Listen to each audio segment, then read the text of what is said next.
నేను ఈ రాష్ట్రంలో ఉన్నటువంటి బీజేపీ నాయకులకు పొద్దున నేను రాష్ట్ర అధ్యక్షుడు రామచంద్రరావు అన్న గారు మా గురువు గారు గతంలో ఆయనతో కలిసి పనిచేసినాం కాబట్టి అన్నగారికి కూడా మేము ఫోన్ చేసినాం. ఆయన కూడా సానుకూలంగా స్పందించి ఒక మాట చెప్పిండు, తమ్ముడు నేను కూడా పార్టీ నుంచి 5 ఎమ్మెల్యేలతోనే ఒక కమిటీ లాంటిది ప్లాన్ చేసిన, అదేవిధంగా మేము కూడా డీజీపీ గారికి కంప్లైంట్ చేసినాం పార్టీ నుండి. ఖచ్చితంగా దీని వెనుక ఉన్నటువంటి వాళ్ళు ఎంత పెద్దటువంటి వాళ్ళైనా సరే ఖచ్చితంగా దాన్ని బహిర్గతం చేస్తాము అని చెప్పేసి అని కూడా ఆయన పొద్దున ఫోన్ ద్వారా చెప్పడం జరిగింది. నేను ఈ రాష్ట్రంలో ఉన్నటువంటి వాళ్ళను కూడా, ఈ రాష్ట్రంలో పరిపాలిస్తున్నటువంటి నాయకులను కూడా నేను వాళ్ళను క్లియర్ ఒక విషయం అడుగుతా ఉన్నా. బలహీన వర్గాల బిడ్డలు మీరు గమనించాలి. ఈరోజు పాత్రికేయ మిత్రులు కూడా బలహీన వర్గాల బిడ్డలు, ఇటు నీలమ్మది కావచ్చు, ఇటు వాకిటి శ్రీహరి కావచ్చు, అటు కాసాని జ్ఞానేశ్వర్ కావచ్చు, ఇటు బండప్రకాష్ కావచ్చు, ఈటల రాజేందర్ కావచ్చు.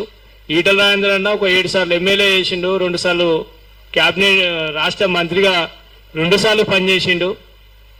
ఒక సెమీ ఇండియా మినీ భారతదేశం ఈ మన తెలంగాణ రాష్ట్రంలో ఉందంటే అత్యధికంగా 35 పైచీలకు ఓట్లు ఉన్నటువంటి మల్కాజ్గిరి పార్లమెంటుకు ఎన్నికైనటువంటి బిడ్డ. కేవలం మీరు ముద్రాలతో పెట్టుకోవాలి అనుకుంటే ధైర్యంగా బరిగీసి కొట్లాడే దమ్ము ఉంటే మీరు మా ఎదుటికి రండి అని చెప్పి సోమాజిగూడ ప్రెస్ క్లబ్ ద్వారా మీకు చెప్తా ఉన్నాం.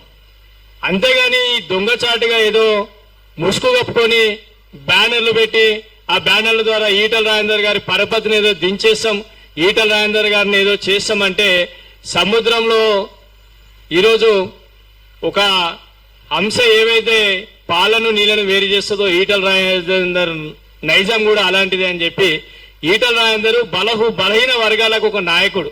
ఆయనకు కులమని మతమని ఏం లేదు. ఇలా రాష్ట్రంలో కూడా మీరు గమనించండి, ఒక ఆర్ కృష్ణ లాంటి వాళ్ళు, ఒక మందకృష్ణ లాంటి వాళ్ళు, ఒక ఈటల రాజేంద్రన్న లాంటి వాళ్ళు, వీళ్ళు కేవలం ప్రజల కోసమే. అలా నిరంతరం మనకి ఏంటంటే బలహీన వర్గాలకు ఎట్లా పనిచేయాలి, బలహీన వర్గాల సమస్యల మీద ఎట్లా పోరాడాలి, పేద వాళ్ళకి ఎట్లా న్యాయం చేయాలి. ఈరోజు ఇదే ఉస్మానియా యూనివర్సిటీలో ప్రతి ఉద్యమకారునికి అన్న ఈటల రాజేంద్రన్న పెద్దన్నగా అన్ని రకాలుగా సహాయం చేసినటువంటి బిడ్డ ఇలా ఈ రాష్ట్రంలో ఈటల రాజేందర్ గారు. ఇలా మా జాతిలో పుట్టినటువంటి ఒక రత్నంగా మేము భావిస్తా ఉన్నాం.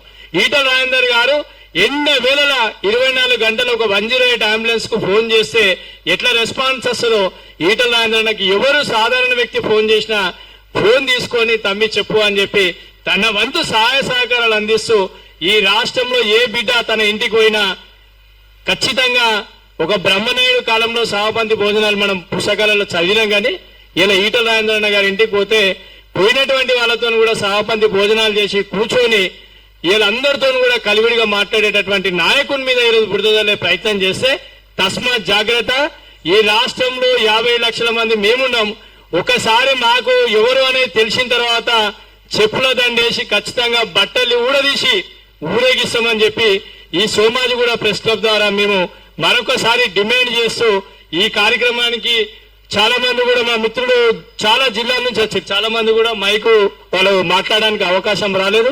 దీనికి సహకరించిన మీడియా మిత్రులకు మరియు సోషల్ మీడియాలో ఈటల రాజేందర్ వారియర్స్ గా పనిచేసినటువంటి వాళ్లకు, అదే మహిళా నాయకురాలకు అందరు కూడా మనము ఏదైనా సమస్య మన నాయకునికి, ఏ నాయకునికైనా మన ముదిరాజ్ బిడ్డకు ఒక సమస్య వస్తే ఖచ్చితంగా మనము ఒక ఇంట్లో మన కుటుంబ సభ్యులాగా అందరం ఒక సమన్వయ కమిటీ ద్వారా ఈరోజు సాంబన్న కావచ్చు, అదే శంకరన్న కావచ్చు, డాక్టర్ గులపల్లి శ్రీనివాస్ గారు కావచ్చు, దినేష్ అన్న కావచ్చు, ఇట్లా చాలా మంది కూడా బాబన్న కూడా ఒక సమస్య వచ్చిందంటే ఆ సమస్యను మనము ప్రతిఘటించే విధంగా ఈరోజు ఒక సమన్వయ కమిటీలు ప్రయత్నం చేసుకొని పెద్దలు ఉపనారాయణ అన్న గారు, ఇంకా చాలా మంది ఏవికల యాదగిరి ప్రభాకర్ అన్న, ఇంకా చాలా మంది కూడా, ఎందుకంటే మనం అందరం కూడా ఒక కుటుంబ సభ్యులుగా ఉండి భవిష్యత్ తరాలకు ఖచ్చితంగా మనం బాటలు వేయాల్సిందిగా మరొకసారి ఈటల రాజేందర్ గారికి జరిగినటువంటి దాడిని సోమాజిగూడ ప్రెస్ క్లబ్ ద్వారా ఖచ్చితంగా తీవ్రంగా ఖండిస్తూ మరొకసారి విజ్ఞప్తి చేస్తూ చివరిగా